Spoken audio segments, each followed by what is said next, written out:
Hi எல்லோரும் எப்படி இருக்கீங்க? ஐ ஹோப் எல்லோரும் நல்லா இருக்கீங்கன்னு நினைக்கிறேன். ஸோ இந்த வீடியோவில் சிஏபி எக்ஸாம் பற்றி பேசலாம். லாஸ்ட் வீக் தான் வந்து சிஏபி எக்ஸாம் வந்து நான் கம்ப்ளீட் பண்ணேன். ஸோ அதை பற்றி இந்த வீடியோவில் நம்ம ஷேர் பண்ணலாம். அண்ட் ஃபர்ஸ்ட் வந்துட்டு ஜேஏபியில் நம்ம 4 பேப்பர்ஸ் பார்த்துருப்போம் கரெக்டாக. ஸோ இங்கே வந்து பார்த்தீங்க அப்படின்னா 5 பேப்பர்ஸ் இருக்கும். 4 பேப்பர்ஸ் வந்து கம்பல்சரி பேப்பர் அண்ட் 1 வந்து என்ன இருக்கும் அப்படின்னா எலெக்டிவ் பேப்பர்ஸ் இருக்கும். எலெக்டிவ் பேப்பர்ஸில் வந்து rural development and human resource இந்த மாதிரி நிறையா பேப்பர்ஸ் இருக்கும். ஐ மீன் 3 to 4 இருக்கும். அதில் நான் என்ன சூஸ் பண்ணேன் அப்படின்னா ஹியூமன் ரிசோர்ஸ் மேனேஜ்மெண்ட் ஹெச்ஆர்எம் சொல்லிட்டு அந்த பேப்பர் சூஸ் பண்ணியிருக்கேன். ஸோ அப்போ நீங்கள் என்னென்னா ஜென்ரலாக நீங்கள் ஜேஏபிக்கு என்ன ஃபாலோ பண்ணிங்களோ அதுதான் சிஏபிக்கு இருக்கும். ஸோ டோட்டலாக வந்து 100 மார்க்ஸு ஒரு பேப்பர். ஸோ அதில் நம்ம கண்டிப்பாக வந்து எப்படி எடுத்துக்கணும் அப்படின்னா டோட்டலாக 100 மார்க்ஸு. ஃபஸ்ட் அட்டெம்ப்டில் அப்படின்னா அக்ரிகேட்டாக நீங்கள் வந்துட்டு 250 மார்க்ஸ் எடுத்திருந்தால் போதும் அவுட் ஆஃப் 500. பட் ஈச் பேப்பரில் நீங்கள் வந்துட்டு 45 எடுக்கணும். சப்போஸ் நீங்கள் ஒரு பேப்பரில் மிஸ் ஆனாலுமே செகண்ட் அட்டெம்ப்டில் நீங்கள் ஈச் பேப்பரில் 50 எடுத்தால் தான் கிளியர் ஆகும். ஓகேவா? ஸோ இப்போ நான் ஃபர்ஸ்ட் அட்டெம்ப்டில் பார்த்தீங்க அப்படின்னா என்னோடய ஸ்கோர்ஸ் எல்லாமே 45 எபோவும் இருந்திருக்கு, 50 எபோவ்ஸும் இருந்திருக்கு, அண்ட் 60யும் இருக்குது, 70யும் இருக்குது. இது வந்து நான் எப்படி எப்படி கிளியர் பண்ணேன் அப்படிங்கிறத நான் இதில் ஷேர் பண்ணிக்கிறேன். ஸோ ஃபர்ஸ்ட் வந்துட்டு நான் வந்து ஹியூமன் ரிசோர்ஸ் மேனேஜ்மெண்ட் அந்த பேப்பர் தான் எலெக்டிவாக சூஸ் பண்ணேன். இப்போ ஃபர்ஸ்ட் வந்து பார்த்தோம் அப்படின்னா May 31 தான் எனக்கு எக்ஸாம் ஸ்டார்ட் ஆகுச்சு. 3 PM slot. ஆக்சுவலாக 3 ஸ்லாட்ஸ் இருக்கும். காலையில் உங்களுக்கு ஒரு ஸ்லாட் இருக்கும் அரவுண்ட் நம்ம 9க்குள்ளே போகிற மாதிரி, அண்ட் அது போக வந்துட்டு 11:30க்குள்ளே போகிற மாதிரியும் அண்ட் 2:30க்குள்ளே போகிற மாதிரியும் 3 ஸ்லாட்ஸ் இருக்கும். இப்போ 9:30க்கு ஸ்டார்ட் ஆகும், இது 12க்கு ஸ்டார்ட் ஆகும், இது 3க்கு ஸ்டார்ட் ஆகும். 2 hours ஈச்சு. ஸோ இந்த மாதிரி எக்ஸாம்ஸ் வந்து ப்ரொசீஜர் இதுதான். நார்மலாக ஜேஏபிக்கு நீங்கள் என்ன ஃபாலோ பண்ணுறீங்களோ அதே தான் வந்து சிஏபிக்கும் இருக்கும். அண்ட் இதில் வந்து என்னென்னா 5 பேப்பர்ஸ் இருக்கும். ஸோ உங்களுக்கு வந்து 4 வீக்ஸ் நடக்கிற மாதிரி இருக்கும், ஆர் 5 வீக்ஸ், லைக் 5 வீக்ஸ் வராது, 4 வீக்ஸ் நடக்கிற மாதிரி இருக்கும். ஏன்னா இடையில வந்து நம்மளுக்கு 2 days ஒரு நாள் சாட்டர்டே சண்டே லீவ் கிடச்சிச்சுன்னா அதுலேயே 2 டைம் வைக்க வாய்ப்பு இருக்குது. ஸோ டைம் டேபிளை பொறுத்து மாறும். ஸோ இந்த எக்ஸாம் வந்து 2 டைம் நடக்குது. ஜூன் சைக்கிள் ஒன்று, இன்னொன்று வந்துட்டு நவம்பர் டிசம்பர் சைக்கிளில் ஒன்று நடக்கும். ஸோ இப்போது அடுத்தது வந்து நவம்பர் டிசம்பரில் நம்மளுக்கு எக்ஸாம்ஸ் வரப்போகுது. ஸோ இந்த ஜூன் சைக்கிள் முடிஞ்சிருச்சு. ஓகே, இப்போ வந்து நம்ம ஸ்டடி மெத்தட்ஸ் அண்ட் அதாவது ஸ்டடியோடைய சோர்ஸஸ் பற்றி பார்க்கலாம். இப்போ நான் ஃபஸ்ட்டு அதுக்கு முன்னாடி என்னுடைய மார்க்ஸை வந்து உங்களுக்கு நான் காமிச்சிடுறேன். ஃபர்ஸ்ட் வந்துட்டு அட்வான்ஸ்டு பேங்கிங் மேனேஜ்மெண்ட்டில் வந்து நான் 49 மார்க்ஸ் எடுத்திருக்கேன். அண்ட் செகண்ட் பேப்பர் வந்து பேங்க் ஃபினான்ஷியல் மேனேஜ்மெண்ட் அதில் 46, ஜஸ்ட் மிஸ்ஸில் நான் ஒரு 46 எடுத்துட்டேன். அண்ட் அது போக வந்து லாஸ்ட் இயரும் இதே மாதிரி எனக்கு ஜேஏபியில் வந்து நான் 45 எடுத்தேன் அக்கௌண்ட்ஸில். அது வந்து பியூர் லக்கு தான் சொல்ல முடியும். ஸோ அதே மாதிரி தான் இந்த பேப்பரை நான் கன்சிடர் பண்ணுறேன்.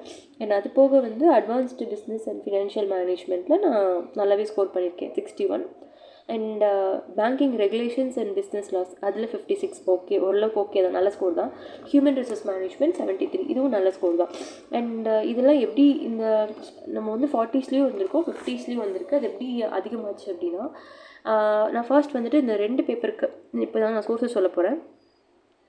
ஃபர்ஸ்ட் 2 பேப்பருக்கு வந்து நான் என்ன பண்ணிட்டேன்னா ஆம்பிஷியஸ் பாபா இருக்கு இல்லையா, அந்த பிடிஎஃப்பை வந்து எடுத்து ஃபுல்லாக உட்காந்து படிக்கலான்னு எடுத்து வச்சேன். பட் ஏன்னா நம்ம வந்து ஒரு 1 week or 2 weeks நீங்கள் படிச்சிருந்தீங்கன்னா உங்களுக்கு ஒரு ஃபுல் ஐடியா கிடைக்கும், தியரி கான்செப்ட் கிடைக்கும். பட் நம்ம வந்து ஒரு 2 to 3 days படிக்கிறோம். அந்த மாதிரி தான் இருக்குது. ஒர்க்கும் போயிட்டு வந்துட்டு அதுக்கப்புறம் லெத்தாஜிக் ஆகிடும், பார்த்துக்கலாம், அப்படி இல்லைனாலும் அடுத்த சைக்கிளில் பார்த்துக்கலாம் அப்படின்ட்டு. நானும் அந்த மாதிரி தான் இருந்தேன். அதனால் என்ன பண்ணிட்டேன், ஃபர்ஸ்ட்டு இதுக்கு வந்துட்டு ஒரு 1 week first exam 31st May நடக்குது. ஸோ நான் என்ன பண்ணிட்டேன், கொஞ்சம் டைம் லெத்தாஜிக்கு அந்த வீக் மட்டும் கொஞ்சமாக ஒரு மாடியூல் ஏல கொஞ்சம், மாடியூல் பியில் கொஞ்சம், சியில் கொஞ்சம், டியில் கொஞ்சம் அங்கங்கே பிச்சு மட்டும் வச்சுருந்தேன். ஃபுல்லாக கம்ப்ளீட் பண்ணவே இல்லை, படித்து வச்சுருந்தேன். அப்புறம் கடைசியில் 31 அப்படி டேட் எக்ஸாம், அடுத்த நாள் டேட் எக்ஸாம் அப்படிங்கிறப்போ முந்தின நாள் என்ன பண்ணிட்டேன், பிடிஎஃப் உட்காந்துட்டு ஃபுல்லாக உட்காந்து அந்த ஒரு சிங்கிள் டேயில் வந்து உட்காந்து ஃபுல்லாக, எனக்கு மதியம் 3 PM தான் எக்ஸாம், ஸோ டைம் இருக்கும். அதனால் ஃபுல்லாக உட்காந்து படிச்சுட்டே இருந்தேன். படிச்சுட்டு நான் அப்படியே போய் எழுதினேன். லைக் நிறைய ப்ராப்ளம்ஸாக இருந்துச்சு. நம்ம கேல்குலேட்டர் கொண்டு போகணும், ப்ராப்ளமேட்டிக் கொஷின்ஸ் தான் நிறையவே இருந்துச்சு. எனக்கு அது ஓரளவுக்கு தான் போட முடிஞ்சுது. ஏன்னா நான் ஃபுல்லாக படிக்கல, ஒரு நாள் தான் படிச்சிருக்கேன், அந்தளவுக்கு நாலேஜ் தான் இருக்கும். ஸோ அந்த மாதிரி போயிட்டேன். ஓகே, ஜஸ்ட் மிஸ்ஸில் நான் பாஸ் பாஸ் ஆகிட்டேன். ஸோ நெக்ஸ்ட் வீக்குமே வந்து அதே மாதிரி தான் நானும் பண்ணேன். லைக் படிக்கலாம்னு சொல்லிட்டு இருந்துட்டு லாஸ்ட் ஒரு 2 to 3 டேஸில் தான் ஓகே படிக்கலாங்கிற ஒரு தாட்டே வரும். அதே மாதிரி தான் நான் பண்ணேன். அது பார்த்தா ஜஸ்ட்டு 46 வந்து நின்றுச்சு. இப்போ நம்ம வந்து அடுத்தடுத்த பேப்பரில் இன்னும் எக்ஸ்ட்ரா மார்க்ஸ் எடுத்தால் தான் கிளியர் பண்ண முடியும். இல்லைனா எகெயின் என்ன பண்ண முடியும்னா இந்த 46 எடுத்த ஏன்னா இது 50 வரல. சப்போஸ் செகண்ட் அட்டெம்ப்ட் நான் போகிற மாதிரி இருந்துச்சுன்னா இதுவும் வரல. அண்ட் அது போக ஃபஸ்ட் பேப்பரும் எழுதணும். இதுவும் அதுவும் 50 வரல. ஏன்னா 49 தான் எடுத்திருக்கேன். ஒரு மார்க்கில் இதாக இருக்குது.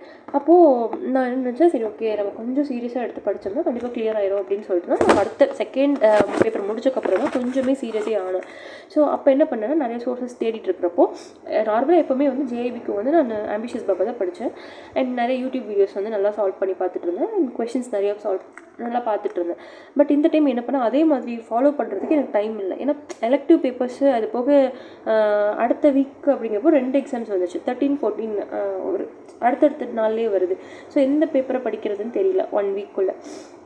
அப்போது என்ன பண்ணேன் அப்படின்னா எனக்கு அது எப்படின்னு தெரியல, லக்கா என்னன்னு தெரியல. சிஐபி வித் அசோக்குன்னு சொல்லிட்டு ஒரு யூடியூப் சேனல் இருக்குது, ஒரு டெலிகிராம் சேனல் இருக்குது. அந்த சேனலில் இந்த கொஷின்ஸ் பார்த்துட்டு போனேன். இந்த மாடியூல் போட்டு அந்தந்த பேப்பர் போட்டு டாப் கொஷின்ஸ் அந்த மாதிரி இருக்கும். ஸோ அரௌண்ட் ஒரு மாடியூலுக்கு வந்து பார்த்திங்கன்னா ஒரு 80 பேஜஸ்க்குள்ளே தான் இருக்கும். நான் ரிவர்ஸ் இன்ஜினியரிங் மாதிரி படிச்சுட்டு போயிருந்தேன். ஓகே, கொஷின்ஸ் அதில் வந்து MCQ கொஷின்ஸ் தான் இருக்கும். ஆன்சர்ஸ் கொடுத்துருப்பாங்க, அதில் எக்ஸ்ப்ளனேஷன் கொடுத்துருப்பாங்க. அதை வச்சு படிச்சுட்டு அதுக்கப்புறம் வந்து லாஸ்ட் டேயில் இப்போ சாட்டர்டே சண்டே எக்ஸாம் இருக்கிறப்போ சாட்டர்டே என்ன பண்ணிட்டேன், அதாவது ஃப்ரைடே வந்து ஃப்ரைடே முன்னாடி வரைக்கும் கொஞ்சம் இந்த டாப் லெவல் கொஷின்ஸ் எல்லாம் படித்து முடிச்சுட்டு அந்த ஃப்ரைடே ஈவினிங் என்ன பண்ணிட்டேன்னா நம்ம வந்து இந்த டாப் லெவல் கொஷின்ஸ் படித்து முடிச்சாச்சா, அதில் இருக்கிற ரிவர்ஸ் இன்ஜினியரிங்கும் படித்தாச்சு. ஸோ அடுத்தது நம்ம ஆம்பிஷியஸ் பாபா போய் PDF போய் இது பண்ணலாம்னு சொல்லிட்டு அப்படியே கொஞ்சம் கோத்ரூ பண்ணிவிட்டு அப்புறம் நிறையா MCQs எல்லாம் அப்படியே கொஞ்சம் அப்படியே பார்த்துட்டு போனங்காட்டி நல்லாவே ஸ்கோர் வந்துச்சு. 61 ஸ்கோர் என்னோடது நான் நம்பவே முடியல, அந்த மாதிரி வந்துச்சு.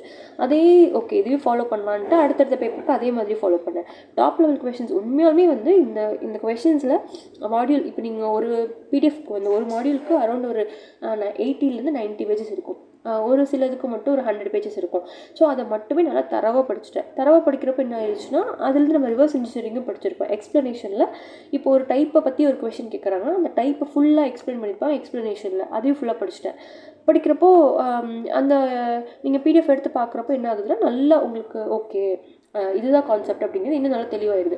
அப்புறம் ஓரளவுக்கு நம்ம கொஞ்சம் இதாக இருக்கிறோம். அப்போ போய் அங்கே போயிட்டு எக்ஸாம் எழுதுகிறப்போ நல்லாவே ஸ்கோர் வந்துச்சு. ஸோ இது HRM பார்த்திங்கன்னா HRM வந்துட்டு இது ரொம்ப ஈஸின்னு சொல்லுவாங்க. ஏன்னா இந்த பேப்பர் வந்து உங்களுக்கு ஃபஸ்ட் பேப்பர்லேயே கனெக்ட் ஆகும். ஜஸ்ட் இது வந்து ஒரு கேஸ் ஸ்டடி மாதிரி கொடுத்துருப்பாங்க. ஒரு ஆர்கனைசேஷன் இருக்குது, ஒரு பேங்க் இருக்குது, அதில் இந்த மாதிரி ஒரு இஷ்யூ நடக்குதுன்னா நீங்கள் ஒரு ஹெச்ஆராக நீங்கள் என்ன பண்ணுவீங்க, இல்லை ஒரு ஹெச்ஆராக நீங்கள் கன்சல்ட்டிங்காக இருக்கீங்கன்னா நீங்கள் என்ன பண்ணுவீங்க அப்படிங்கிற மாதிரி தான் கொஷின்ஸ் கேட்பாங்க. ஸோ அதனால் இது வந்து நார்மலாக நம்ம படிக்காமல் போனோம்னாலே அரௌண்ட் 60க்கு மேலே ஸ்கோர் பண்ணிடலாம். கண்டிப்பாகவே இதுவும் ஸ்கோர் பண்ணலாம். இந்த எக்ஸாம்ஸ்க்கு நான் படிக்கவே இல்லை சுத்தமாக. ஜஸ்ட் வந்து அந்த டாப் லெவல் கொஷின்ஸ் மட்டும்தான், பேசிக்கான டெர்மினாலஜிஸ் இருக்கும்ல அதுக்கு வந்து பார்த்துட்டு போயிருந்தேன். அண்ட் இந்த கொஷின் இது எல்லாமே வந்து பார்த்தோன்னா பேங்கிங் ரெகுலேஷன்ஸ் அண்ட் பிஸ்னஸ் லாஸில் ஃபுல்லாக லாஸ் தான் இருக்கும், செக்ஷன்ஸ் இருக்கும், அது மாதிரி இருக்கும். டேரெக்டாக எடுத்து ஒரு PDF படிக்கிறப்போ ரொம்ப ரொம்ப கஷ்டமாக இருக்கும். ஸோ நான் அந்த டாப் லெவல் கொஷின்ஸை படிச்சுட்டு அதுக்கப்புறம் PDF ஒரு கிளான்ஸ் பார்க்குறப்போ ரொம்பவே ஓரளவுக்கு எனக்கு தெளிவாக இருந்துச்சு. பட் எக்ஸாம் முடிச்சுட்டு ஒரு சப்மிட் கொடுக்குறப்ப தான் ஓகே நல்ல மார்க் தான் வாங்கியிருக்கோன்னு அப்போ தான் எனக்கு பிலீஃபாக இருந்துச்சு. ஸோ இதில் நான் வந்து என்ன சொல்ல வரேன்னா, ஓகே நம்ம வந்து ப்ரிப்பரேஷன் வந்து எப்படி இருக்கணும்னா ரிவர்ஸ் இன்ஜினியரிங்காக படிச்சுக்கோங்க அப்படின்னு சொல்ல வரேன். நீங்கள் வந்து டேரெக்டாக ஒரு PDF ஓப்பன் பண்ணி டாப்பிக்காக உட்காந்து ஒரு டெய்லி 1 hour படிக்கிறது வந்து வீண் ஆகாது தான். பட் வந்து நம்ம என்ன படிக்கிறோம் எது படிக்கிறோன்னு தெரியாமல் நம்ம மட்டும் படிச்சுட்டே இருப்போம். பட் அப்படி பண்ணால் நம்மளுக்கு வந்துட்டு அந்த சாட்டர்டே சண்டே மண்டே படித்தது எல்லாமே மறந்து போயிடும். ஸோ ரிவர்ஸ் இன்ஜினியரிங்கில் நீங்கள் ஒரு கொஷினை படிச்சுட்டு இப்படி தான் இருக்கா, அப்போ இது எப்படி வரும் அப்படிங்கிற மாதிரி நம்ம திருப்பி அதுக்கப்புறம் எக்ஸ்ப்ளனேஷன் படிக்கிறது அப்படிங்கிறப்போ டக்குன்னு வரும். ஸோ இப்போ இருந்து நம்ம கொஞ்சம் கொஞ்சமாக அந்த டாப் லெவல் கொஷின்ஸை மட்டுமே நீங்கள் என்னை பொறுத்த வரைக்கும் அந்த சிபி வித் அசோக் அதில் வந்து டாப் லெவல் கொஷின்ஸை மட்டுமே நீங்கள் வந்து தரவாக ஒரு 2 to 3 times ரிவைஸ் பண்ணிட்டீங்கன்னா என்னை பொறுத்த வரைக்குமே ஒரு 50 to 55 marks கண்டிப்பாக எடுத்துடலாம். நான் அப்படி தான் போயிருந்தேன். ஏன்னா அதுலேயே வந்து உங்களுக்கு ப்ராப்ளம்ஸுமே வந்து நல்லா கொஷின்ஸ் ஓரளவு கொடுத்துருந்தாங்க. அந்த ஃபர்ஸ்ட் 2 பேப்பருக்கு எனக்கு தெரியாது. நான் ஜஸ்ட் ஒரு PDF மட்டும் கோத்ரூ பண்ணிட்டு போனங்காட்டி எனக்கு கொஷின்ஸ் எப்படி இருக்குது எப்படி வருங்கிற ஒரு ஐடியா கூட இல்லாமல் நான் வாட்டுக்கு போயிட்டேன். பட் அடுத்தடுத்த கொஷின்ஸில் கொஞ்சம் சூதானமாக இருந்து ஓரளவுக்கு நல்லா நம்மளுக்கு வந்து ஸ்கோர் வந்துச்சு.